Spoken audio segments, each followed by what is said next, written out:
The morning sun rose slowly over Dublin, its golden light stretching across rooftops and damp streets.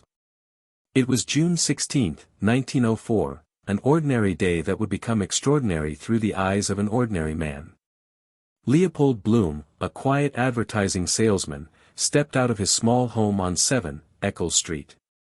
He moved with gentle curiosity, the kind of man who noticed everything: the smell of fried kidneys, the glimmer of the Liffey River, the distant sound of a church bell.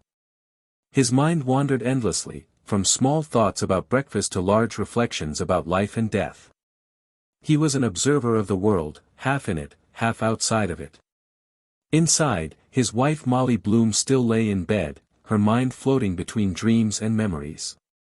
She was passionate, sensuous, full of unspoken desires.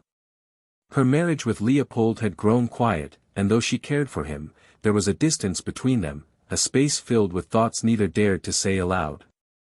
Bloom's day began like any other: a small errand, a walk to the butcher, a trip to the post office. Yet as he moved through Dublin, the city itself seemed alive, a maze of voices, smells, and souls. The people he met, the shopkeepers, the passers-by, the drunkards, became mirrors of his own thoughts. Every street turned into a conversation, every corner into a memory.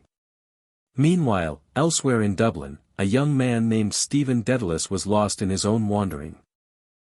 A teacher and poet, Stephen wrestled with questions of religion, identity, and purpose. He felt trapped in Ireland, by its traditions, its faith, its poverty. He dreamed of art, of freedom, of being reborn as something greater. Stephen had once appeared in another of Joyce's works, a portrait of the artist as a young man, but now he had grown older, more disillusioned. He roamed the streets and taverns, speaking in riddles, searching for meaning in a world that seemed to offer none. By fate or chance, Bloom's path and Stephen's path began to draw closer. Their meeting would be the spiritual heart of the novel: the old man who had lost his son, and the young man who had lost his father. Throughout the day, Bloom's thoughts shifted constantly, from his wife's infidelity, to the death of his infant son, to the meaning of love and forgiveness. Joyce wrote these thoughts in stream of consciousness, letting sentences flow like rivers, unpunctuated, raw, unfiltered. The reader was no longer outside the story, they were inside Bloom's mind, feeling every flicker of memory and doubt. As Bloom walked through Dublin, the city became a mirror of the human soul. He attended a funeral, where he pondered death and the thin line between flesh and spirit. He went to a pub, where men shouted about politics, masculinity, and pride. He visited a newspaper office, a hospital, and even a brothel, each place revealing another layer of human desire and confusion. Every event in the day echoed an episode from Homer's Odyssey.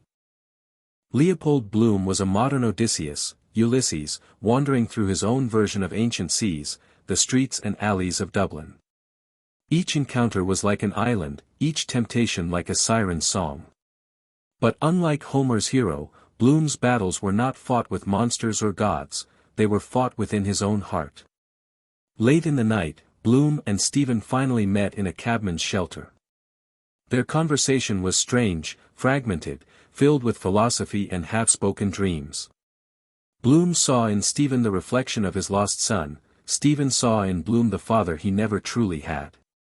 In that quiet, weary hour, two souls, one old and broken, one young and restless, found brief understanding. They walked together through the dark streets. Bloom offered Stephen food, warmth, and kindness. When Stephen left, Bloom returned home to find Molly asleep. Her body was real and warm beside him, yet her thoughts were miles away, drifting toward another man she had seen that afternoon. And then came the final chapter, one of the most famous endings in all of literature, Molly Bloom's soliloquy. Without punctuation, without interruption, Molly's mind opened like a flood. She thought of her youth in Gibraltar, her lovers, her loneliness, her body, her longing. She remembered how Leopold once proposed to her, and the simple, honest moment she said, yes. Her final word, that yes, became the novel's heartbeat, the affirmation of life itself. Despite pain, betrayal, and confusion, there was still love, still existence, still a world worth saying yes to. Ulysses is more than a story, it is a map of the human mind. It takes the simplest day and shows how every second of consciousness is a universe in itself.